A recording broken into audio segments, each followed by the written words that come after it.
కలిపేది మన మధ్య ఉండే ప్రేమలు. ఇలా కొన్ని మాటల్ని మనసుతో రాసిన కవితల్ని స్వరం కలిపి మనకు పరిచయం చేయడానికి మనతో ఉన్నారు శ్రవణ్.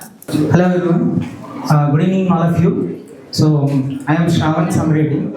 యాక్చువల్లీ పోయిమ్స్ రాయటం, అలాగే నాకు నచ్చిన మ్యూజిక్కి లిరిక్స్ రాస్తూ ఉంటాను నేను అప్పుడప్పుడు. Actually it's just a hobby, నేను దాన్ని సీరియస్గా తీసుకోలేదు. Actually coming to buy profession I'm a doctorate, I'm a PhD doctorate in environmental sciences అనమాట. సో బ్రదర్ ఫోటోగ్రఫీ చూపించినప్పుడు అది ఎన్వైరన్మెంట్ గురించి, ఇట్లా మనం ఎన్వైరన్మెంట్ని పాడు చేస్తున్నాము, ఎలా మన వల్ల వేరే జీవులు కూడా చాలా ఇబ్బంది పడుతున్నాయి అన్నప్పుడు నేను కనెక్ట్ అయ్యాను actually as an environmentalist. So అతన్ని పక్కన పెడితే ఇప్పుడు ఈ ఓపెన్ మైక్లో నేనేం రాయగలిగాను, నేను పాటల రూపంలో ఏం చెప్పాలనుకుంటున్నాను అనేది ఇప్పుడు మీ ముందు ప్రజెంట్ చేస్తాను. సో వాస్తవానికి వస్తే మనల్ని కని పెంచిన తల్లిదండ్రులు అనేవాళ్ళు మనకి ఎప్పుడు ఫేవరెట్. సో అలాగే నేను మదర్స్ డే రోజు మా అమ్మ కోసం ఏదైనా రాయాలనుకున్నాను. సో అది మన అమ్మ మనల్ని ఎలా పెంచుతుంది అనేది, తను మనల్ని పెంచేటప్పుడు ఎలాంటి అనుభూతి పొందుతుంది అనేది నేను రాయాలనుకున్నాను. సో అది నా మాటల్లో.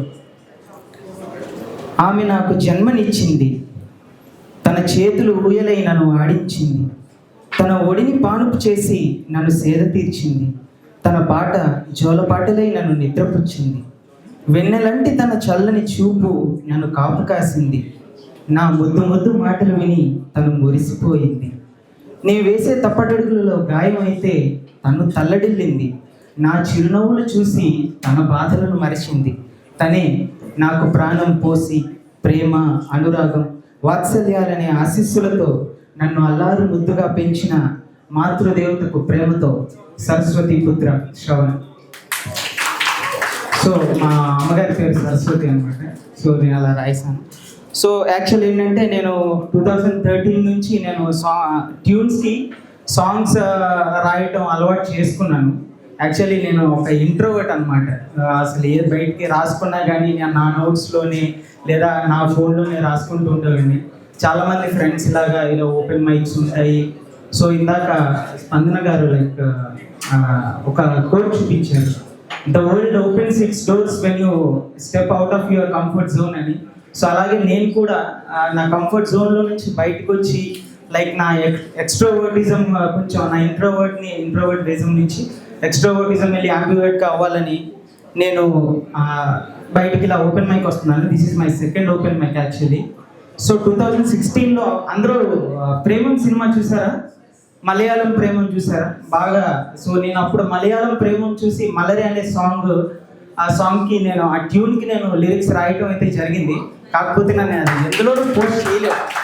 యాక్చువల్గా ఏంటంటే నేను అది ఎందులోనూ పోస్ట్ చేయలేదు, అది అలా నా దగ్గర పెట్టుకున్నాను. తెలుగులో ప్రేమం సినిమా రిలీజ్ అయిపోయి ఆ సాంగ్కి వేరే తెలుగు లిరిక్స్ రాయటం కూడా జరిగింది, కానీ నా లిరిక్స్ మాత్రం నా దగ్గర ఉండిపోయి ఇది నేను ఈ ఓపెన్ మైక్లో నేను షేర్ చేయాలనుకుంటున్నాను. తొలిసారి నా నయనం నిన్ను చూసిన తరుణం, ప్రభవించే కిరణంతో ఉదయించెను అరుణం, మదిలోని భావాలకు సరికొత్త జననం, పదవులన్నీ చేరువై కురిసినది కవనం, మురుపెన్నడు కాలేది హృదయం ఒక భారం, తన స్పందన తెలిపేను నువ్వని ఆధారం, ఏ నాటికి తరిగేనో మన మధ్యన దూరం, నా మది అలలా తాకిడికై వేచెను నా తీరం, ఎగసే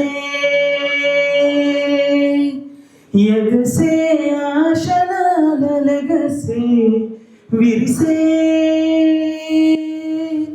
ఈ వరసే పులవనమై విరిసే, మనసే నీతో ముడిపడిపోయిందే, కనులే మొత్తంగా నిన్ను నింపుకుందే, నీ చెంత చేరే దారిని కనుగొందే, తిరిగొచ్చే దారిని మాత్రం తను మరచింది, ఆ ఇంద్రధనస్సుల్లో రంగుల్ని తెచ్చి నీ రూపు గుండెల్లో చిత్రించుకున్నాని, తారల్ని వెన్నెల్ని నా తోడు తెచ్చి నా ప్రేమనే చాటనా, నీ ప్రేమ పొందే క్షణమే ముందుందే, కాలానికి త్వరగా రమ్మని కబురే పంప, నువ్వు చేరువేళ శ్రావణ మాసంగా మన ప్రేమకు శ్రీకారం అప్పుడే మొదలే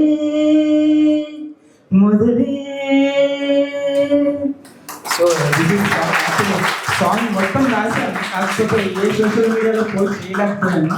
తర్వాత ఈ టీజే క్వీన్కి సాంగ్ తెలుగులో వచ్చింది, మీరు చూడొచ్చు, డిఫరెంట్గా ఉంటాయి మొత్తం. సో ఇంకోటి ఏంటంటే ఇప్పుడు ప్రజెంట్ సిచ్యువేషన్లో ఉమెన్స్ మీద జరిగే హెరాస్మెంట్ మీద కోసం కూడా నేను రాశాను అనమాట.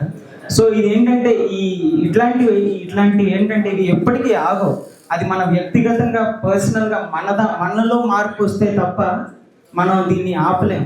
సో ఇది ఎప్పుడు ఒక అంతులేనిదాగానే ఉండిపోతుంది, స్వయంగా మనం ఎప్పుడు రియలైజ్ అయ్యి మనం ఆగితే తప్ప. సో అది స్త్రీల మాన ప్రాణాలను హరించిన వ్యధలు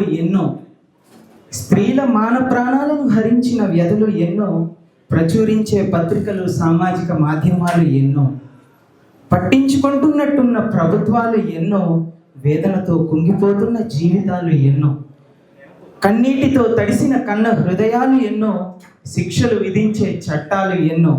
అయినా ఎవరి ప్రశ్నకు దొరికింది బదులు, మళ్ళీ మళ్ళీ ఇలాంటి ఆగడాలే మొదలు, అన్నింటా చివరకు కన్నీరే మిగులు. Thank you so much. And ఇంకోటి కవిత్వం అది, సాహిత్యం అది చచ్చిపోతుంది అని అంటున్నారు, కానీ సాహిత్యానికి ఎప్పుడు చావు లేదు, సాహిత్యానికి ఎప్పుడు అంతం లేదు, ఆదరించే వాళ్ళు ఉంటారు. అదేంటంటే మనం ఎలా వ్యక్తీకరిస్తున్నాం అనేది చాలా ఇంపార్టెంట్. కష్టమైన పదాలు వాడకుండా సులువైన పదాలు వాడి మనం జనాల్లోకి మనం ఈజీగా రీచ్ కావచ్చు. సో దానికి ఎప్పుడు అంతం అనేది ఉండదని నా feeling. Right, thank you so much.